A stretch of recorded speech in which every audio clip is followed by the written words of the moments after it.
I have faith in my fellow Americans. Maybe it's misplaced and maybe I shouldn't have it, especially after this election's results. But I have faith in my fellow Americans that they are not so that they recognize what the media is doing in terms of how they are positioning this electoral defeat.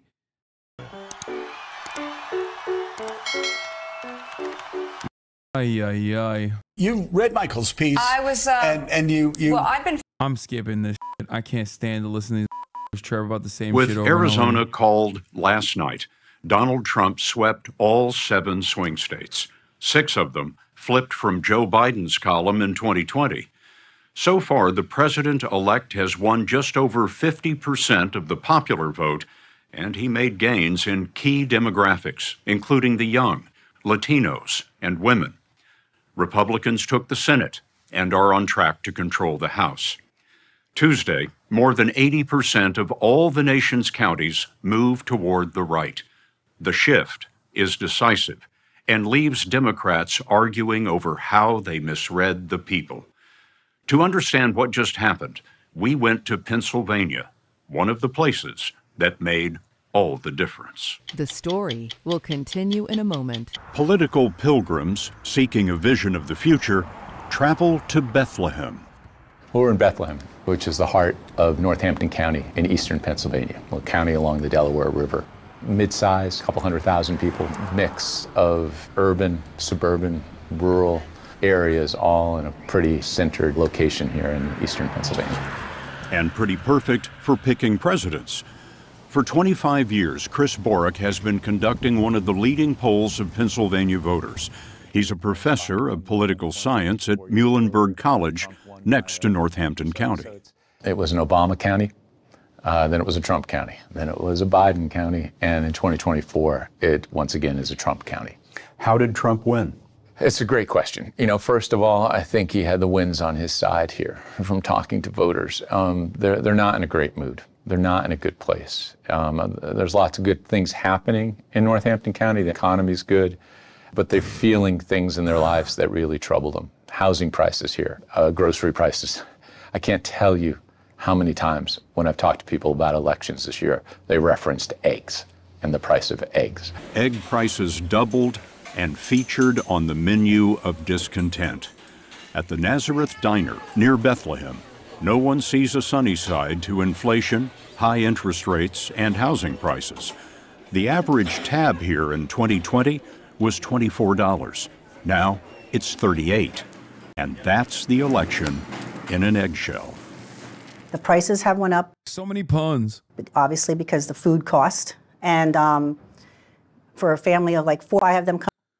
I have faith in my fellow Americans. Maybe it's misplaced and maybe I shouldn't have it, especially after this election's results. But I have faith in my fellow Americans that they are not so dumb that they recognize what the media is doing in terms of how they are positioning this electoral defeat as one that the woke left was directly responsible for, and not simply because they tacked to the right over and over again and could not draw support from their normal base of support, which led to these results. Hasan has lost his goddamn mind. Yeah, pessimism of the intellect, optimism of the will, but like, I don't know.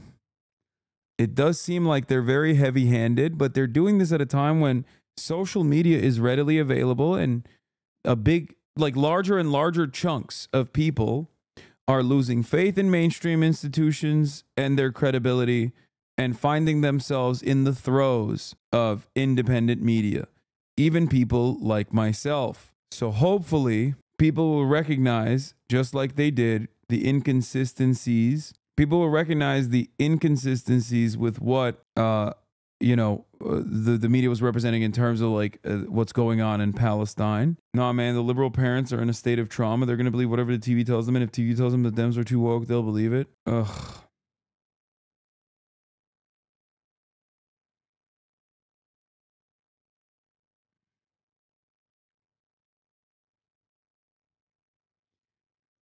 I don't know, man. I think this is like further getting people. I think this is just simply further causing people to distrust mainstream media. Come in and say, oh my God, I spent $100 with the tip for breakfast? That's crazy, which it is. Yeah, 7:30 we open, 7:30 to 10. Yeah. Roz Werkheiser was a waitress 25 years ago. Now she runs the place. My mother used to always say, gotta vote Democrat, you know, they're for the poor people. You grew up in a Democratic household, Yes, but you just voted for Donald Trump. yes. Inflation is down by more than half. Interest rates are falling, mortgage rates are falling, wages are going up. Are you not feeling that? I don't feel it. No, I don't feel it. I don't feel it at all. Everybody I talked to, nobody's wages went up. But we had 4 years of this. I mean, 4 years. Gas was super high. Yes, it just went down now, but the past 3.5 years it was up. The party in power is going to get blamed by a certain portion of the electorate for economic conditions that they don't like. And sometimes it's just as simple as that. Anthony Salvanto is CBS News Executive Director of Elections and Surveys. Who were the Trump voters? People who believed that things would be better, them being better financially, under Donald Trump, in large measure because they recalled a time before the pandemic when they said the economy was good. And that's how they Still have faith. In Scranton on Wednesday, Matt Wolfson, a 45-year-old, a former construction worker, looked around at poverty in the Rust Belt city and thought the nation needed a change in leadership. Wolfson said he didn't love the dictatorial aspects of Trump's personality, but thought he could help keep the country out of wars and maybe bring peace to some other conflicts, including in Ukraine. He's good and bad. People say he's a dictator. I believe that. I consider him like Hitler, Wolfson said, but I voted for the man. Dude, what is going on, man? Turns out Americans were like, oh, he's Adolf Hitler? Oh, that's great. I'm voting for him for that reason. Can you see that libs will see the contradictions? I just don't understand it because this is objectively an anti-war sentiment that this guy picked up from what Trump is saying, okay? He's voting for Trump because he hears Trump say, I'm going to be a peaceful dove. And then he goes, and he's just like Hitler, and that's why I'm voting for him, which is exactly the opposite of a peaceful dove. The one thing, it's not like Adolf Hitler was famous for being a painter. He was famous for permanent war. How are you anti-war and also pro-Hitler, dog? Yeah, I voted for him. Just like I would have voted for Adolf Hitler. Both peaceful doves, famously. I think them supporting genocide has broken voters' brains about what is acceptable. I think it came from before. I think Trump has announced the abolition of the Department of Education. Doing very early in the administration is closing up the Department of Education.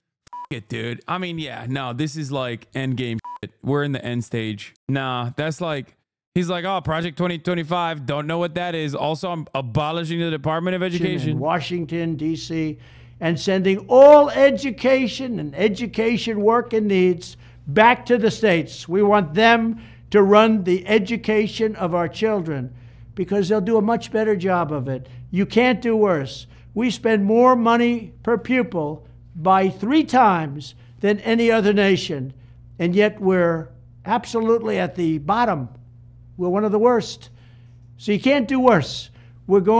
There is literally no comparison in any of the countries.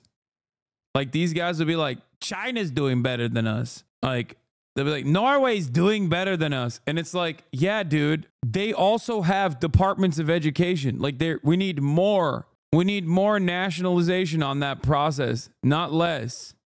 Going to end education coming out of Washington, D.C. We're going to close it up, all those buildings all over the place, and you have people that in many cases hate our children. Here are 10 key ideas that will power our movement for great schools. First, we will respect the right of parents to control the education of their children. Second, we will empower parents and local school boards to hire and reward great principals and teachers, and also to fire the poor ones, the one whose performance is unsatisfactory. They will be fired.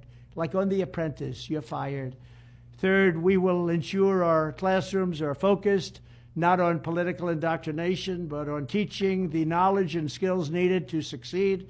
Reading, writing, math, science, arithmetic, and other truly useful subjects. Fourth, we will teach students to love their country, not to hate their country like they're taught right now.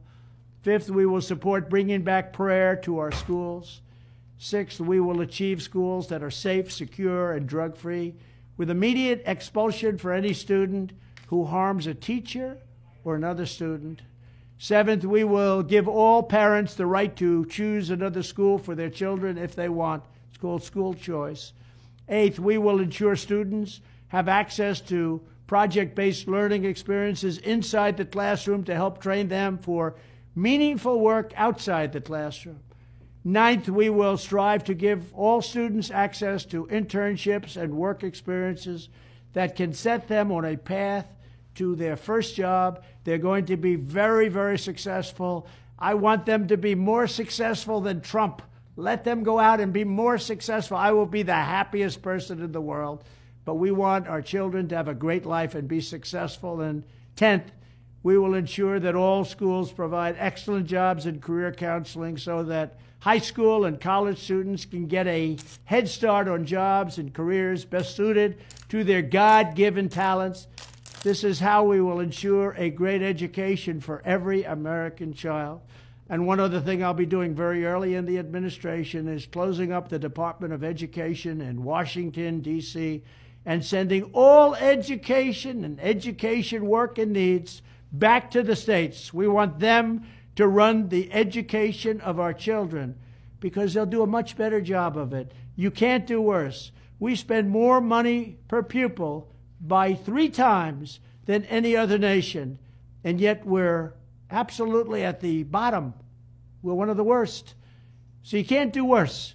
We're going to end education coming out of Washington, D.C. We're going to close it up, all those buildings all over the place, and you have people that in many cases hate. Why the fuck are people saying this is a deep fake? I'm losing my... What the fuck is going on? Half the chat is saying it's an old video. The other half of the chat is saying this is a deep fake. It's from Now This Impact. I think it's an older video of what he's going to do. Okay? I think it's an older video. Yeah, it's from September 13th, 2023. Hate our children. We're going to send it all back to the states. Thank you very much. You can make everyone shit their pants by repackaging statements he's already made. It's not fake. Not sure about the video, but there are plans now. No, I know. Is this real? No, dude. He didn't get a new hairline, like, magically since the pod. Oh, it's going to get so much worse. They were benchmarking their financial comparison. Number 2, don't forget about the MAGA base. There's the Republican base, and then there's the MAGA base within the Republican Party. These folks have a very personal connection to Donald Trump. Many of them turn out to vote just because he is on the ticket. Trump swept the swing states, but narrowly, about 1% in Michigan, about 2% in Georgia and Pennsylvania. Does this election represent a major realignment of the American electorate, or is it just an election with its own issues? I think it's a shift, but it's an important one, and not just in the battleground states, but in places like counties in New York, in New Jersey, in Pennsylvania. And I think it also speaks to the kinds of changes in constituencies that we saw. Democrats didn't do as well, Republicans did better, among young voters, among Latino voters. The historic support that Donald Trump got from the Latino community has been building over a series of election cycles. Leslie Sanchez is a Republican political analyst and contributor to CBS News. What did you see on election night in terms of Latino support for Republicans all across the country? You have second and third generation Latino families who are living now in the middle class, working class families, very sensitive to inflation and prices, and very sensitive in their communities to an open border. Those two pressures together created a community that wanted change, and they fundamentally felt, if you talked to them, that the Democratic Party had left them. Donald Trump's Election Day support among Latinos jumped 14 points. You voted for whom? I voted for Donald Trump. Latinos are 20% of the U.S. population now, and the fastest growing community in Northampton County, Pennsylvania. Ronald Corrales opened a barber shop 12 years ago, then a second, now a third. Some of his 20 employees changed their minds about Republicans for the first time. Democrats would have expected to do really well with Latino voters. Yes. Donald Trump made a lot of inroads Yes. in this election, and I wonder why you think that is. The economy. I've been talking over the past couple of years to like people at one point, they were like so against him because of the comments or whatever the media was saying. But you know, a lot of the Latinos are working class people. They have families. You know, they help their families even outside the country as well. Corrales' late father immigrated from Peru in 1985 and was so thrilled to be in America, he named his son for the president. Today, Ronald finds some common ground with Trump, even on immigration. We still need immigration, but if we could do it the legal way, and hopefully President Trump will bring some kind of legalization to these immigrants, because there's still a lot of good people out there that they're willing to work and continue dreaming with the American dream. Speaking to families that live along the U.S.-Mexico border, this has been a cultural and economic relationship on the frontera, like right there in the border area for over 100 years. But it no longer is balanced. This flood of migrants coming across, they feel that it's lawlessness. It's putting tremendous pressure on Border Patrol, first responders, and their families and their municipalities. Did Democrats take Latinos for granted? Absolutely. I would think the party of my parents, the party of my grandparents, just assumed that Latinos, you know, as the community grew and our population grew, that we would just naturally fall in line with the Democratic Party. And in the last 10 years, about 10% more Hispanic Americans have moved into the middle class. They are much more sensitive to these economic issues. We live on the margins still. So small ripples in inflation really have a dramatic impact. Do you think this is a lasting change beyond this election? I would argue absolutely. So the question becomes, if Trump can really meet those promises, bring inflation down, make things more affordable, and make these families feel more financially secure, he's going to have an ally for probably several election cycles going forward.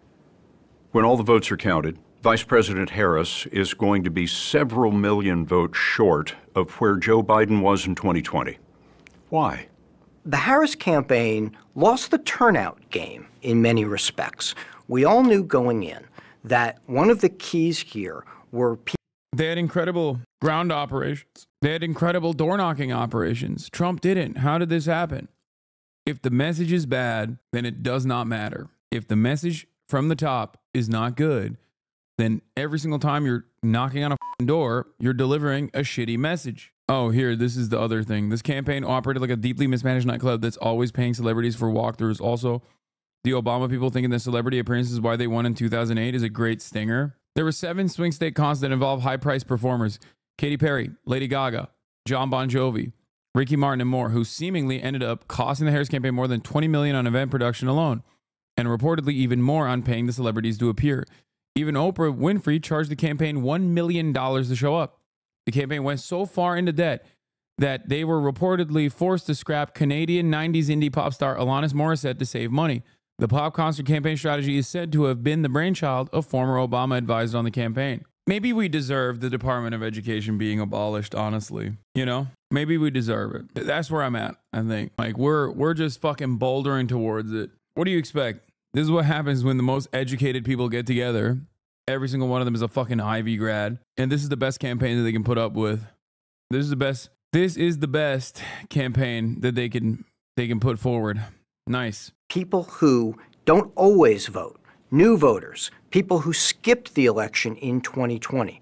The Trump campaign did a better job than the Harris campaign at turning them out. Those 2020 non-voters broke for Donald Trump. And Harris's turnout failed even on an issue Democrats were sure would be compelling, one that helped them in the 2022 midterms. They thought they would do better with women. They did not. They thought that the abortion issue would drive more people to the Harris side. It did not. Another part of Harris's shortfall came after an advertising blitz targeting her support for transgender rights. Republicans spent $143 million on the transgender campaign to cast Democrats as out of touch. The party as a whole spends too much time in places like Washington and New York and Chicago and doesn't really spend time listening to people like my constituents. Democrat Susan Wild is Northampton County's representative in Congress. Why run a campaign? I mean, why do anything? Why do anything? These people are all just like hallucinating something you haven't done anyway. Like, what is the expectation that the Democrats like also say like we have to kill trans people? Like, is that what it is? Because they didn't say a single damn thing about trans people the entire time. They didn't even have a trans speaker at the DNC. They very clearly and very deliberately did not say anything about trans people. And these people are still acting like the Democrats were too trans focused. This to me is a perfect example that these fucking assholes are completely oblivious to everything. They're only just locked in, laser focused on right-wing sentiments. Everything that they have is geared towards their unimaginably right-wing worldview. It's the Republicans that said the Democrats care about trans people. That's it. And you know what's funny about this? I'm hearing more chatter about how the Democrats focus too much on trans people when they didn't at all, okay, from liberals than I'm hearing from the Republicans. Even the Republicans aren't saying like, oh, the Democrats lost because they care too much about trans people. They do it every now and then, but it's crazy. It goes to show that the ad doesn't really motivate people to go out and vote for anybody, okay? But the ad does motivate these fucking dipshits into believing that they lost because of trans people somehow. Kamala Harris never brought up trans people, ever. Not a single fucking time.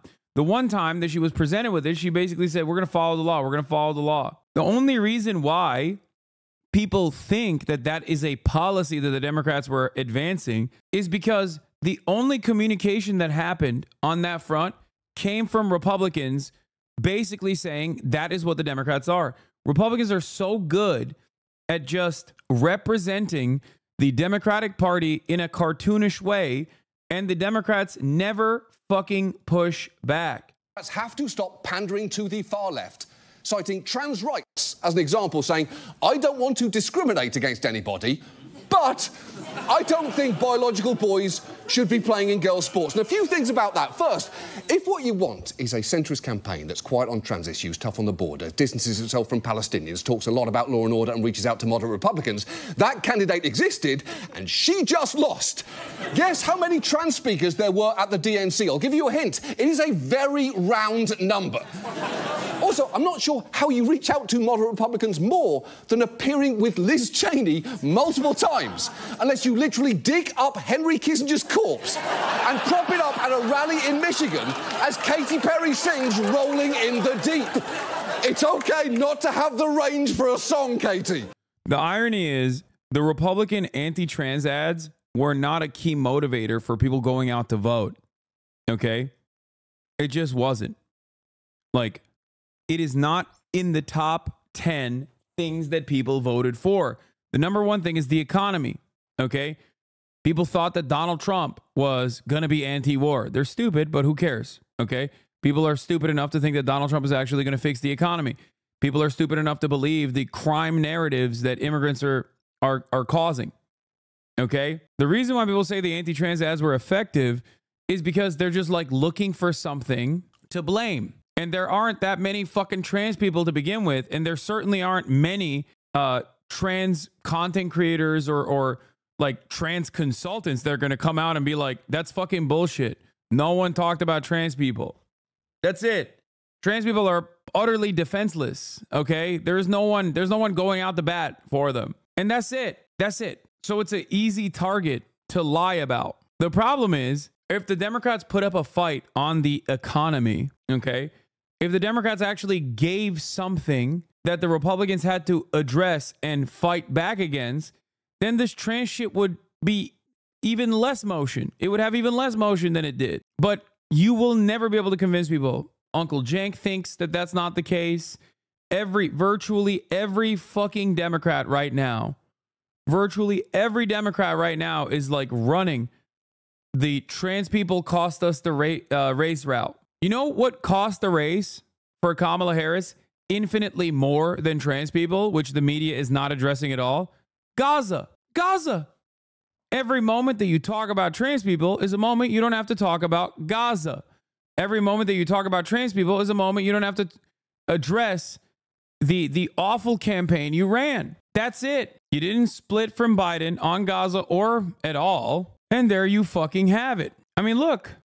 A reminder that this happened during the Democratic primary, and it was a massive warning sign that the Dems actively ignored. We do not know what percentage still voted for Harris, Trump, or third party, or didn't vote at all, but these people were mostly registered Democrats activated enough to participate in the Democratic Party's primaries when there was no one else running against them. And at the time, I said over and over again, the real uncommitted voters are just simply not even going to vote. They're not going to show up come November. So what you see in the party's primaries is the most active base of support for the party. So what you see in the primaries is going to be fucking 5x in the general. Primary election uncommitted vote. Michigan, 101,000 votes. General election, number of votes Harris lost by, 71,700. Wisconsin, primary election uncommitted vote. Voters who withheld vote due to Gaza genocide, 47,800. General election, number of votes Harris lost by, 33,000. Pennsylvania, primary election uncommitted number, 120,000. General election number of voters Harris lost by, 134,000. And once again, I remind you that it's not going to be a perfect number.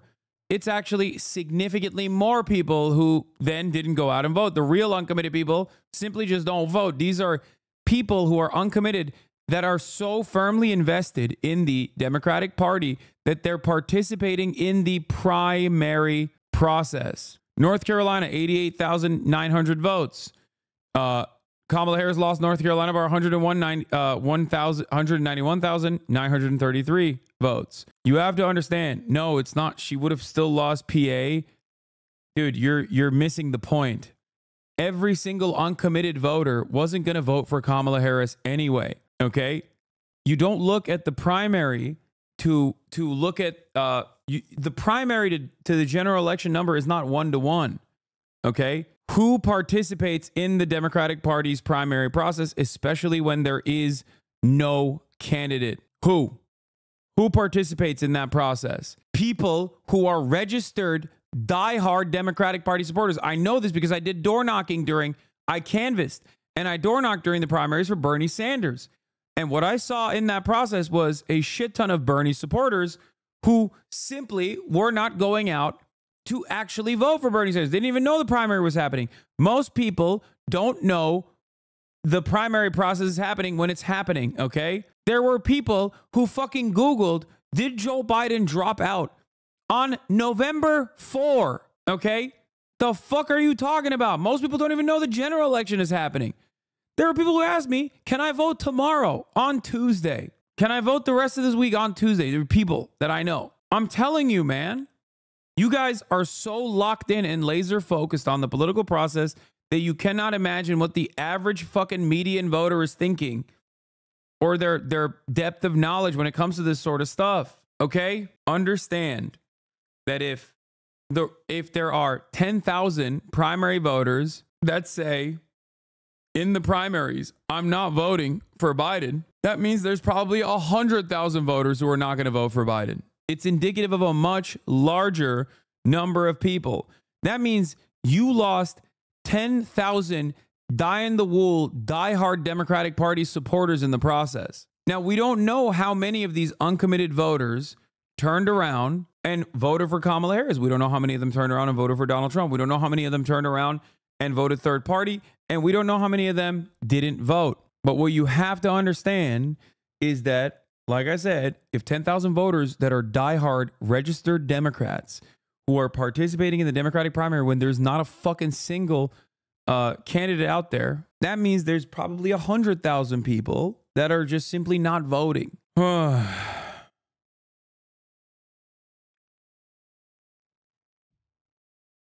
Primary versus general turnout since 2000. Primaries turnout 27%, general 57%. New Jersey primary election turnout 11%, 37% in the general. In the presidential, there were multiple candidates. Primary election turnout in Illinois 23%, general 61%. Do you understand? No, that was 2022, and Going back to 2020 numbers now for that reason, because that was midterms. Montana, primary election turnout, 45%, general election, 72%. It is at the very least twice the amount. Okay? Same principle in 2016. It doesn't matter. Michigan primary election in 2016, 18% turnout, 63% in the general. New York primary election turnout, 19%, 50% in the general. New Jersey primary, 20%, 57% in the general. Do you understand?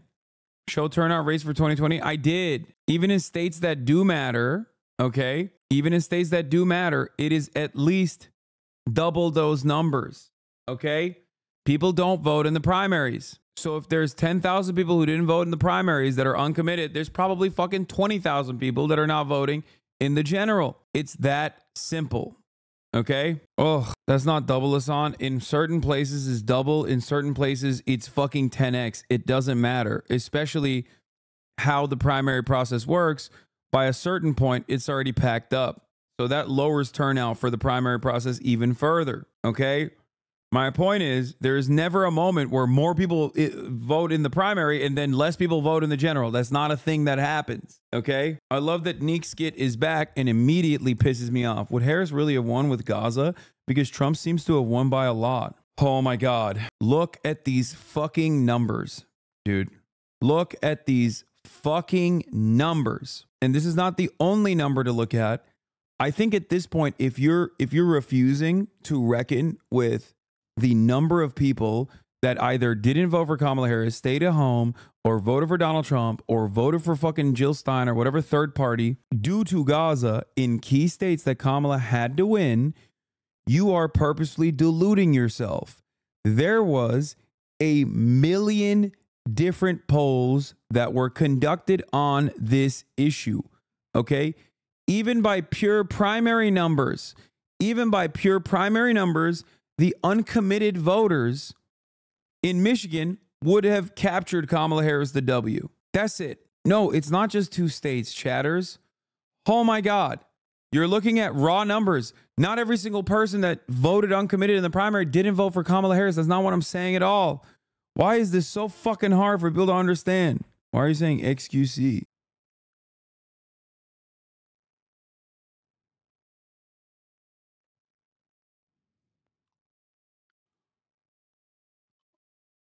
Oh. Progressives in the huge Muslim community in Michigan thought Harris was too pro-Israel, so they refused to vote for her. Now that Trump won, Israel's preparing to annex the West Bank. Biting off your nose to spite your face is a thing. Yeah, this guy's such a fucking piece of shit. Because, guess what? He didn't give a fuck about Gaza to begin with. Clearly. Like, why are you acting like you gave a fuck? Senior allies of Harris pushed the campaign in the DNC to have a Palestinian speaker on stage at the August convention trying to further the goodwill Harris had earned from the Arab and Muslim communities furious over Gaza, but they were denied. Going over the script ahead of time, Harris said, "We missed our fundraising deadline." Then she stopped and told aides, "We can't lie to people by saying they missed their fundraising goals," according to 4 people with knowledge of the conversation. One junior level aide later had to tell Harris's campaign chief of staff the truth. The campaign had missed its fundraising goals. There had been rumblings about the financial situation since September, said one Democrat. Another said the campaign had missed its fundraising goal in September after money slowed in August, and the boon from the convention wasn't as high as the campaign expected. How wrong could everyone have gotten this when I just saw it with my own 2 damn eyes? And in spite of all signs pointing to momentum shifting, the early gains made by the campaign in terms of fundraising, when they responded to public pressure. I said this at the last night of the Democratic National Convention. I said, these guys are delusional. But hey, don't listen to me. What the fuck do I know? I fucking said it. Bro, the left is just a bunch of crazies now. The majority is tired of it. I know, dude. Leftist figures like Liz Cheney and Kamala Harris need to be excised from the party. You're right. These fucking loony bin lefties like Liz Cheney, all the Clinton administration and all the Obama administration consultants need to be cut out. You're so right, brother. We need real Americans out here. We need real Americans who care about American citizens. We need real Americans who are going to sit back and say, enough is enough. No more fucking wars. Why are we spending billions of dollars on overseas operations to advance the interests of corporate profits, to advance the interests of the goddamn defense industry so that a bunch of Raytheon executives can turn profit, okay? When we got 650,000 homeless people in this fucking country right now that are sleeping outside. Why the fuck are we letting these goddamn loony leftists like Liz Cheney with their permanent war attitude, these loony leftists like Kamala Harris with their permanent war perspectives, run the goddamn country? I especially hate the likes of avowed loony leftist, radical Marxist Richie Torres going to Michigan to be like, no, you don't understand. The most leftist position you can get is permanently funding Israel's genocide in Gaza. Or fucking Bill Clinton being like, yeah, no, you don't understand. Like, the Bible says Israel belongs to Israel, and therefore all the Palestinians there have to be killed. These loony leftists must go. Okay? That's right. Loony leftists like William Jefferson Clinton. I'm done. I'm done with these guys. Reflective of Joe Biden and of Kamala Harris. She was unable to capitalize on that initial voter enthusiasm. She was unable to make a clear distinction between herself and Joe Biden. Tell us more about that. Yeah, I mean, we got a lot of examples into this piece about how the initial campaign under Joe Biden was put together. The fact that it was based off of the fact that, you know, they may not have a lot of voter enthusiasm, not a lot of volunteers, maybe even not a lot of donor money. And so they were kind of scrappy, but that meant that it was difficult for people once Harris replaced Biden to scale up and really capture that enthusiasm and capture all that money. We know when Biden was on the ticket, it was difficult for them to staff up. People didn't want to work for Joe Biden and people didn't want to move to Wilmington. And so that left in people's minds that we talked to, people in these really key senior roles, potentially 4 or 8 years too junior for that very specific role. And so when it came to the vice president being on top, they were having problems fundraising. We reported that they missed a fundraising deadline in September after revising that a couple times based off of the projections that they made when she made a lot of money coming into it, but also some of the problems with the culture, particularly around folks. One person said that they kind of had a gallows humor, a 9-to-5 work mentality, and that they were very hesitant to take advice from Harris aides that the vice president brought in once she topped the ticket. And of course, there was just a lot of criticism over the campaign leadership and what the data and analytics team were doing and what research that they were actually looking at to form their analysis of the race. So a lot of the aides you spoke to blamed the campaign chair, Jen O'Malley Dillon, who wanted to own all decision making, they say, for the campaign. At Biden's request, you write, Harris largely kept his pre-existing campaign infrastructure, as you just noted, including keeping O'Malley Dillon instead of bringing in her own campaign manager. And aides that you spoke with said she created a bottleneck, resisted advice, even withheld key polling information. Is there unanimity that it's her fault, per se? Well, I think ultimately what I talked to is that people blame Joe Biden. They blame Joe Biden for staying on the ticket too long. They blame Joe Biden in his initial campaign for being unable to recognize just how deeply upset Americans were about the economy, about immigration, and about some of these other larger issues. But they say that these issues under the hood at the campaign, right, it's kind of like death by 1,000 cuts. They may have not lost the race for them, but they certainly did not help. And they feel very, very seriously that it did not put the vice president in the best position to win when she changed over in July. Certainly not. You only have 107 days to run for president.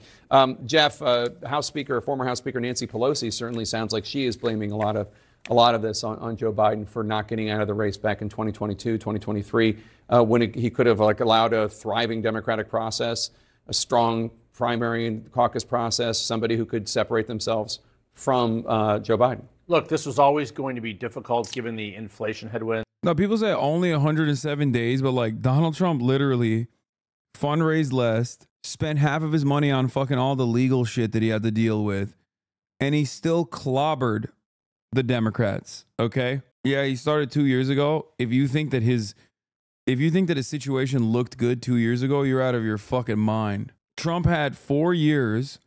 He started 2 years ago, but he didn't actually fucking gain momentum until like the last 100 days as well. I mean, before then he was clapping because Biden was ass, but I see MSM being a huge reason why so many Americans have been disgusted with the left.